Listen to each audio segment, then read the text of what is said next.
We've got details of these and many more coming up in the next 20 minutes if you spend your time with me. Remember, we are live on DSTV, channel 279. On to our very first story.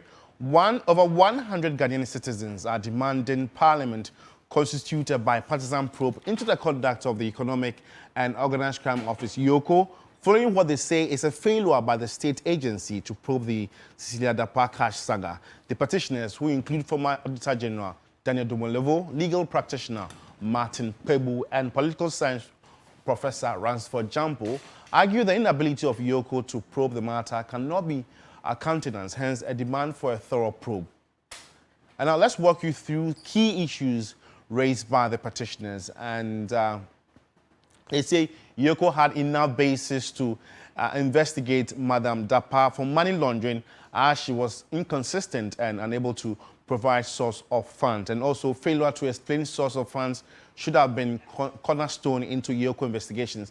And they also state that deliberate refusal by YOCO to take steps to protect the money seized from the residence of the former minister by the OSP. And also the OSP stating YOCO lacks appetite to probe the matter despite the detailed information is shared with them. And so this is what the petitioners actually have put across.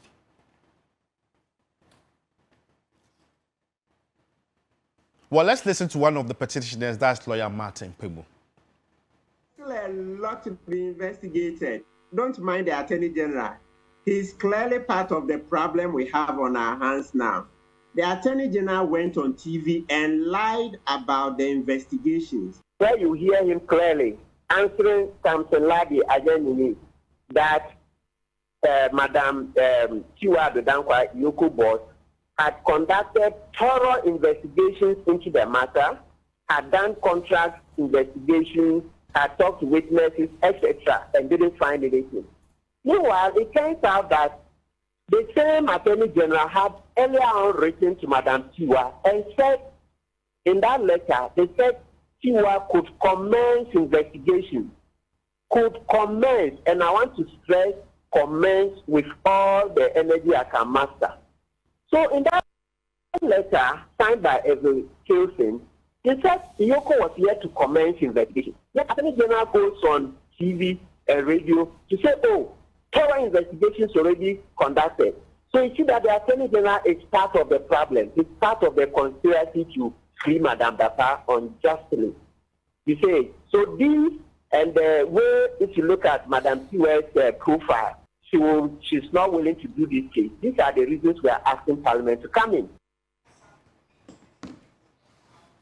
And now the petition to remove the special prosecutor has been received by the President Nana Akufo-Addo and forwarded to the Chief Justice Gertrude Chokonu for further processing. And the grounds of removal include violation of citizens' right to information and also the violation of citizens' rights through arrests and detentions. The others include abuse of judges and the administration of justice and procurement breaches, as well as appointment breaches as well.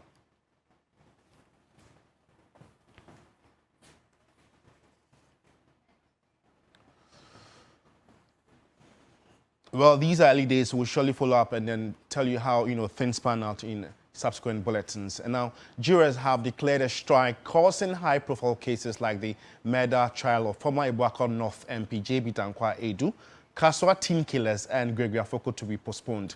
They insist that the continuous delay in the payment of their 10-month allowance will result in their indefinite absence from the court premises. Here's a report from my colleague, Lord Eduasare.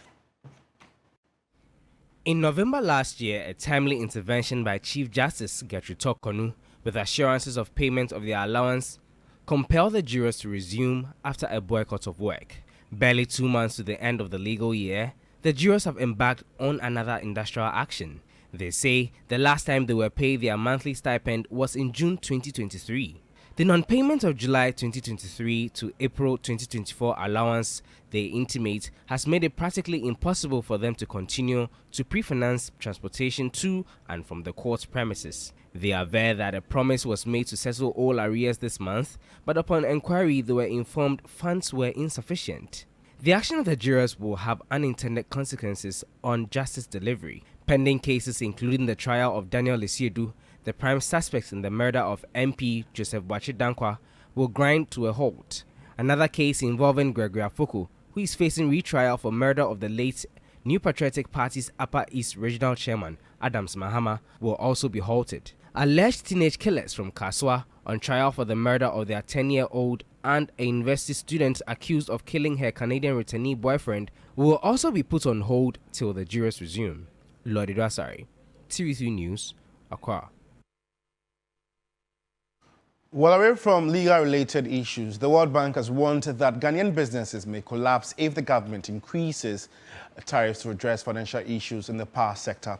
This caution comes at a time when citizens continue to grapple with power outages.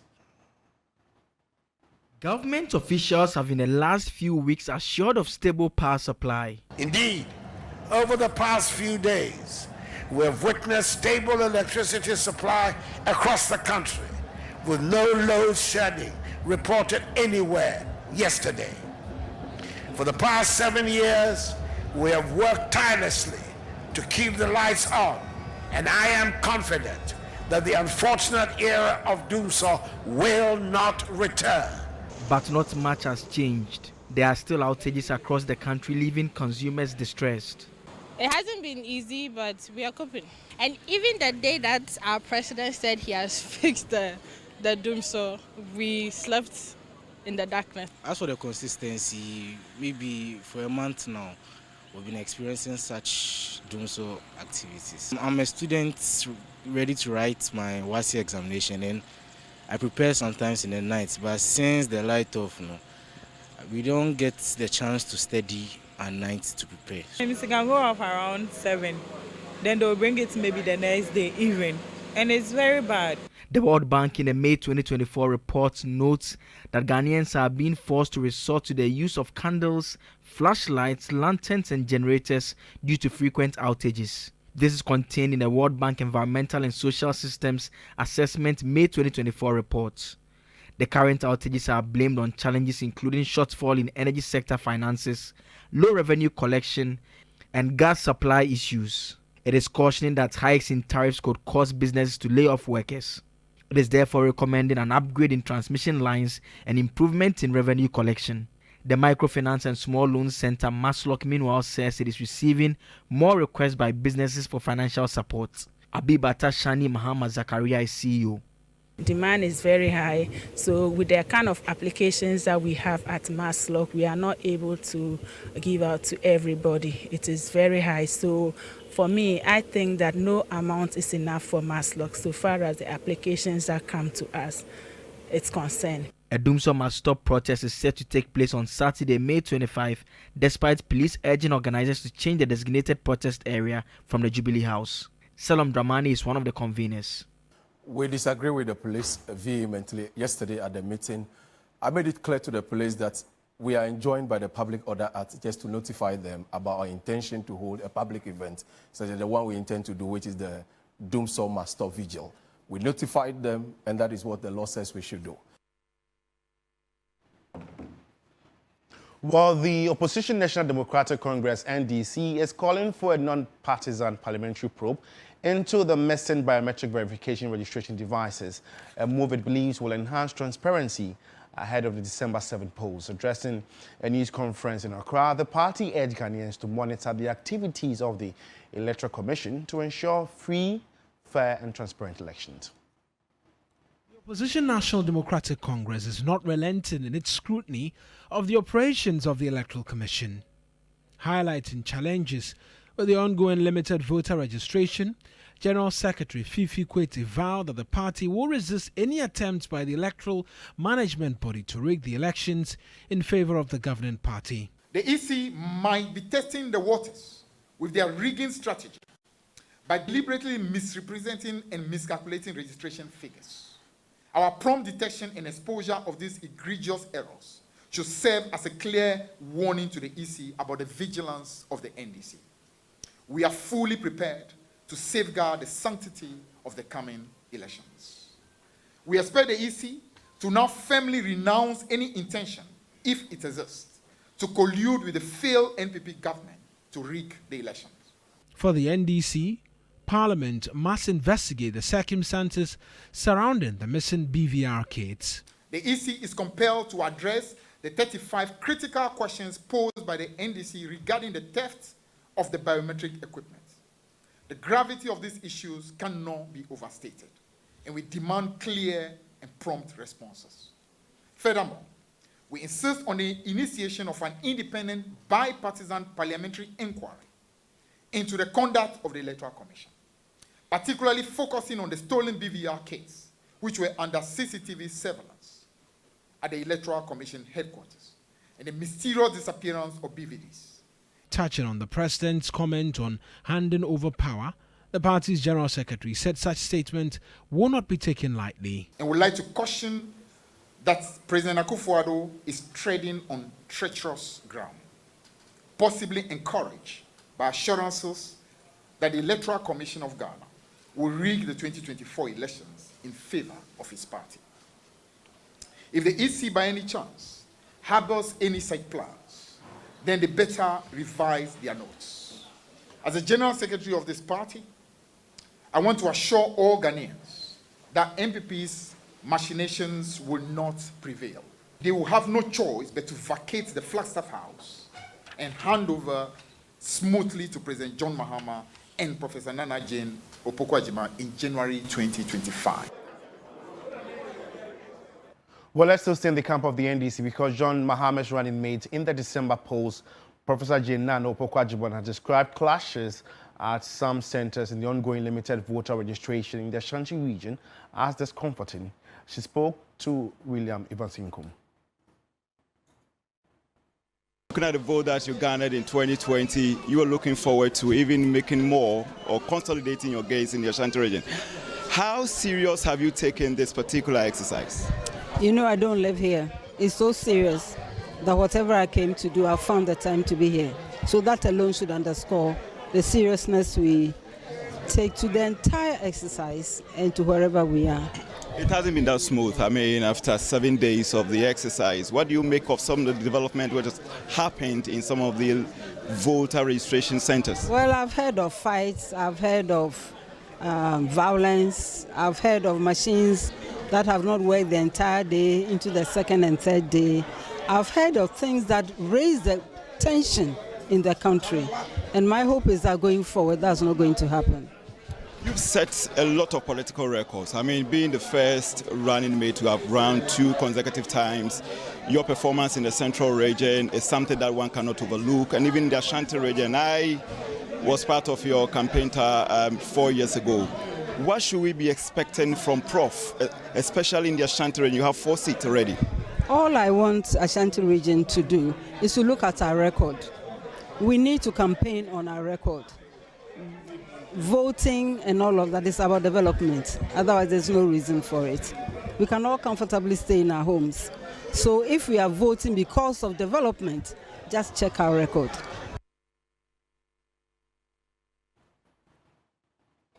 Meanwhile, Director of Electoral Services at the Electoral Commission, Dr. Kwadwo Owusu, says the Commission is working towards credible polls in December. Speaking in a yet-to-be-aired interview on hot issues with Kemini Amano, Dr. Kwadwo assured that the EC staff have gone through thorough, rigorous training to ensure they don't compromise their professional competence. Who has followed elections will appreciate that these are not, even just in 2020, there were a lot of issues when we decided to go for a new biometric voter registration activity. There were a lot of issues, but you and I will tell me, we agree that when we did it, it was a successful activity.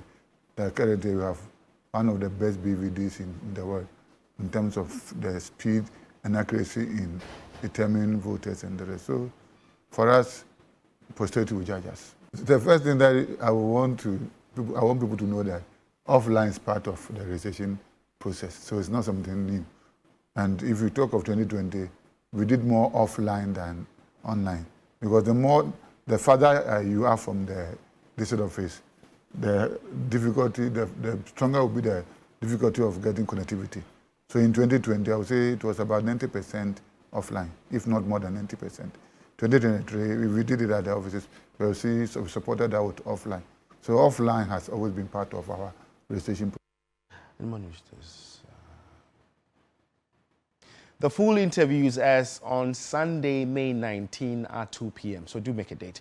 If you're just tuning in, you're watching the first news bulletin of the day on TV3 right here on New Day with me, Josh Quinn. In more news this morning, the Electoral Commission has urged the public to ignore what the Commission claims as a campaign by founding president of Imani Ghana, Franklin Kwadwo, that the EC disenfranchised residents of Central Kofi, Akpafo, Likpe, and Lolobi. In a press release, the Commission maintains that it will be out of place if anyone says it disenfranchised the people of Sal, adding that they were not consulted in the Gwan districts. Let's take you through some of the issues highlighted by the EC in their release. And when the Gwan district was created out of the Jasikan district per the LI 2416, voters in the new Gwan district could not vote for an MP in the Bwim constituency in the Jasikan district. Doing so would have violated Act 936. And also, the Electoral Commission is mandated to create constituencies and educate and inform citizens about specific constituencies in which they are legally allowed to vote. Furthermore, the Commission did not create the Gwan district, neither was it consulted when decision was taken to create the district. The Commission did not and does not determine the calendar of Parliament. However, the Commission had the constitutional mandate to inform voters of SAL and the public that by the operation of the law, voters in the Gwan district could not vote for an MP in the Bwim constituency, which falls under the Jasikan district.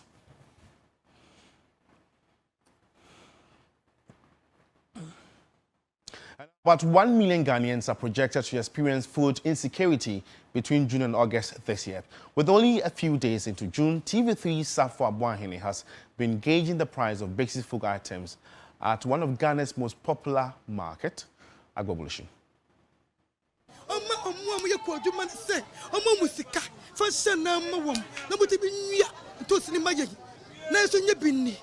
These sentiments echo across many other market women at the Agbogbloshie market, struggling to make ends meet. Amidst the concerns, they expressed how times and seasons are a huge determinant in the rise and fall of prices of these vegetables in the market. Right now, the price of pepper has increased. It doesn't rain often, but the rains currently are destroying farms. So pepper has become scarce. A sack of pepper is now 2,200 cedis. 22 million.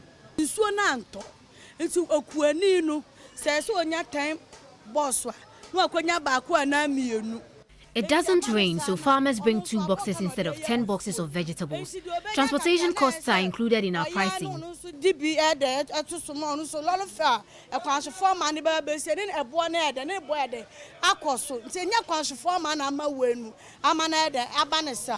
Foreign carrots, no say first, me started to 30 Ghana. They increase their foreign carrot from 30 cedis to 200 cedis. Whenever I mention the price to customers, they leave. As of 2022, 42.1% of the population, comprising 13 million Ghanaians, were experiencing food insecurity, according to the Ghana Statistical Service's findings.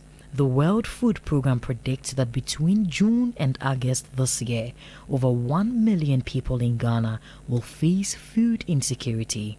Buyers generally express dissatisfaction with the market price increase. With the tomatoes, it's seasonal. So sometimes you come in and it's very cheap. To buy this for 50, it's very expensive. So the only thing that I think we can do, or the government can do as a nation, is to preserve it when they are in abundance. We've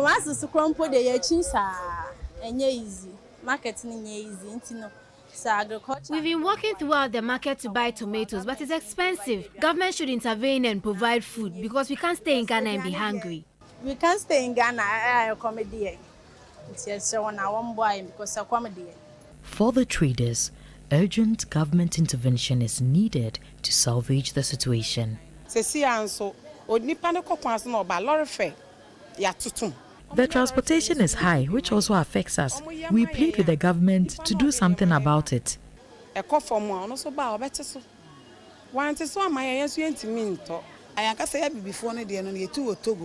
We import our local carrot from Togo. The government can give us land to grow carrots instead of importation. Food and agriculture are crucial for a country's development, contributing to over 22% of Ghana's GDP and 40.9% of export earnings. The Food and Agricultural Organization FAO states that agriculture provides over 90% of the country's food needs, urging the government to focus more on the agricultural sector. Safwa Boahene, TV3 News. Well, on that food insecurity note, we end the morning news. For more news updates, just log on to our website at 3news.com. My name is Josh Quinn. Thanks for watching. In a world where you can be anything, just be kind. It will cost nothing to be kind. Have a good morning.